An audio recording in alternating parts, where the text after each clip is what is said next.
La mort en chambre close, extrait 3. Master sentait distinctement que l'air se raréfiait et il respirait avec de plus en plus de difficulté.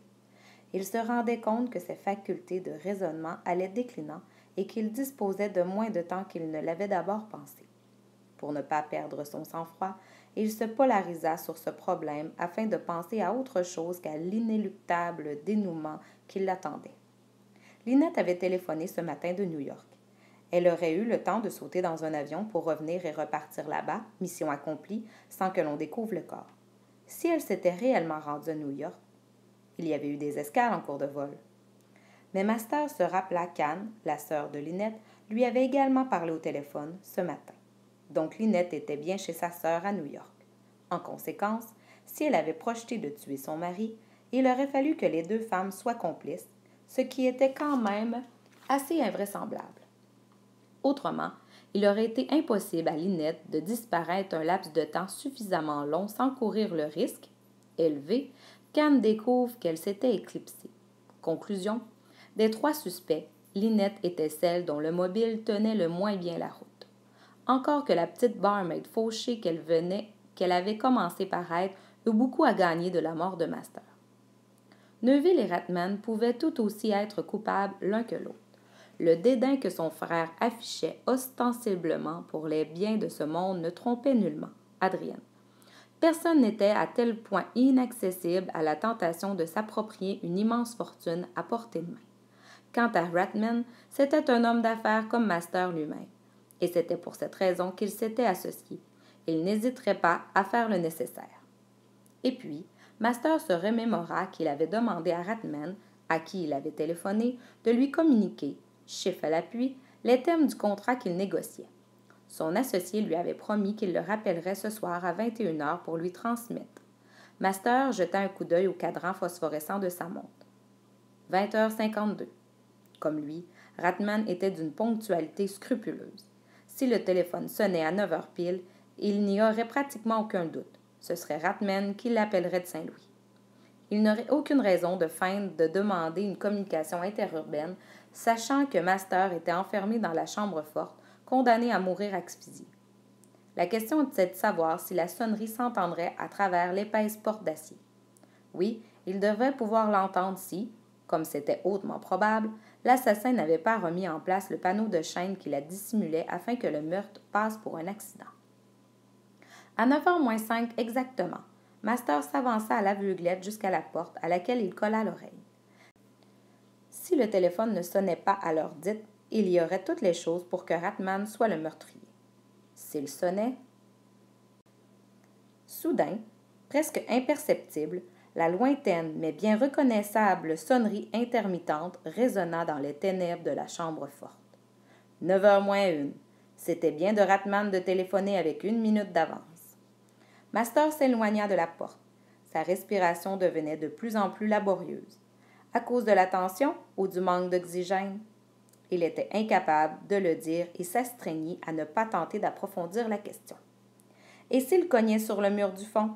Peut-être que s'il y avait quelqu'un dehors, on pourrait entendre. Il s'approcha de la paroi en rampant et, une fois qu'il l'eut atteinte, il débarrassa les étagères des coffres et des papiers qui les encombraient et y colla l'oreille comme s'il venait de le faire pour la porte. Rien. Pas le moindre son. D'ailleurs, espérer que quelqu'un serait là et entendrait ses coups pratiquement inaudibles, c'était délirant. Il n'y avait même pas une chance sur 100 pour que qui que ce soit, Margaret qui reviendrait chercher quelque chose qu'elle aurait oublié, puisse l'entendre. Lui-même, son oreille plaquée contre la surface d'acier, était dans l'incapacité d'attendre la pluie qui martelait le mur de la maison, s'il pleuvait toujours. Master sursauta et reprit la position assise, sans même s'apercevoir que son crâne avait heurté l'étagère. Il n'y avait plus de mystère. Il avait plus sans discontinuer depuis ce matin et Neuville lui avait dit qu'il devait aller prendre des tournesols. C'était impossible. Il n'avait pas téléphoné comme convenu pour lui fixer rendez-vous au restaurant. Et il n'avait certainement pas passé la journée dehors par ce temps-là. Cela dit, Master ne pouvait faire autrement qu'admettre que son frère était encore tout ensommeillé ce matin quand il l'avait eu au téléphone. Il se pouvait simplement qu'en se réveillant, plus tard, ce qu'il avait dit lui soit sorti de la mémoire. Mais Ratman était à Saint-Louis et Lynette à New York. Ce ne pouvait être que Neuville. Maintenant qu'il avait résolu l'énigme, Master éprouvait plus de satisfaction d'en avoir trouvé la clé que de ressentiment à l'égard de Neuville. Avec la sincérité envers soi-même dont fait preuve un homme au seuil de la mort, il réalisait qu'il comprenait, et même qu'il excusait Neuville. Des sommes considérables étaient en jeu. Mais Neuville ne profiterait jamais de tout cet argent. Comme dans leur enfance, Adrienne avait engagé un match avec lui et l'avait battu. Ce qui était essentiel maintenant, c'était qu'il paie. Rubis sur l'ongle. Master tâta sa poche de chemise. Son stylo bille y était agrafé. Pour s'éclairer, il avait son briquet.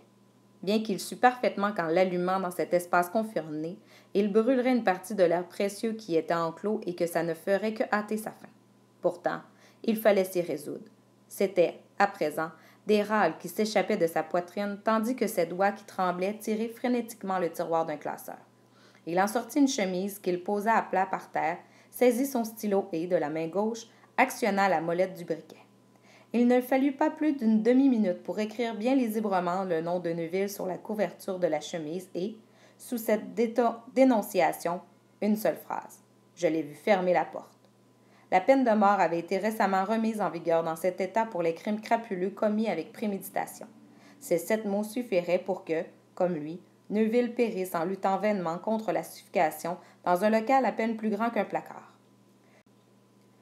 Comme il signait, la flamme faiblissante du briquet vacilla brusquement, plaquant des ombres fantastiques au plafond, et mourut. C'est la fin du 3e extrait. Maintenant, réfléchissez à ces 2 questions. Pensez-vous qu'Adrienne va vraiment mourir? Et si un personnage arrivait à l'improviste pour sauver Adrienne? Cela vous semblerait-il vraisemblable? Maintenant, reconstituez les 3 dernières péripéties du déroulement et le dénouement. Extrait 4. Vous avez vu que le panneau qui cachait normalement la porte de la chambre forte était ouvert? Dit le lieutenant-garde d'une voix patiente. Vous avez pensé qu'il s'était passé quelque chose d'anormal et vous nous avez alertés. Margaret hocha affirmativement sa tête grise. Mais il n'y a pas que ça, monsieur.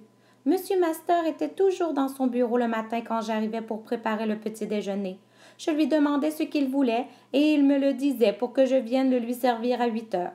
Il n'y avait personne d'aussi ponctuel que monsieur Master. Il faisait un jour gris.